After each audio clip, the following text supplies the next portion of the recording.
నిర్మాణ వాటిక కథల పుస్తకావిష్కరణలో లాంటి పెద్ద పెద్ద సాహితీవేత్తల మధ్యన ఈ కార్యక్రమంలో నేను ఒక చిన్న భాగస్వామి అయినందుకు చాలా సంతోషపడుతున్నాను. మరి బావగారి గురించి చెప్పాలంటే మీ అందరూ నాకంటే ఎక్కువ మీకే బాగా తెలుసు. మరి వారు రిటైర్మెంట్ అయిన తర్వాత పూర్తిగా వారికి దేని మీద అయితే అభిరుచి ఉందో దాంట్లో ఇందాక శేఖరన్న చెప్పినట్టు మంచి చిత్రకారులను నాకు కూడా ముందనే తెలిసిందన్న. ఎంత బాగా అంటే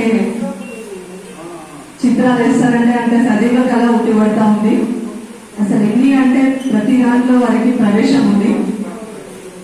అటు పాటలు పాడతారు, ఇటు రచయితగా, అటు చిత్రకారుడిగా, మరి ఇంకా చెప్పాలంటే ఒక మంచి భర్తగా మరి మా అక్కకు అనుక్షణం తోడ్పడుతూ వారి రోజు ఇక్కడ ఉన్నారంటే దీని వెనుక మా అక్క కృషి, మా అక్క సహకారం కూడా చాలా ఉందని చెప్తున్నాను. ప్రతి మగాడి విజయం వెనుక ఒక ఆడది ఉంటుంది అన్నట్టుగా మరి ఈరోజు మా బావగారు తన ఉద్యోగరీత్యా వారిని ఉద్యోగ నిర్వహణలో ఎలాంటి అర్మరికం లేకుండా సక్సెస్ఫుల్ గా దాన్ని పదవి విరమణ చేసి మరి ఇప్పుడు ఈ సాహితీ రంగంలో ముందుకు రావడంలో కూడా మరి మా అక్క కృషి ఉందని నేను చెప్పగలుగుతున్నాను.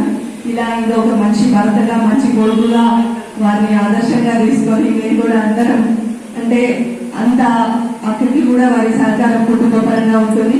అలాగే కుటుంబ పరంగా కూడా నాకు ఒక బావగారైనా వరుస బావగారైనా నాకు ఒక పెద్దలాగా ఒక 10 మంది అన్నలు ఉంటే ఎంత బలం ఉంటుందో అట్లా మా బావగారు నాకు అంత బలం, ధైర్యం.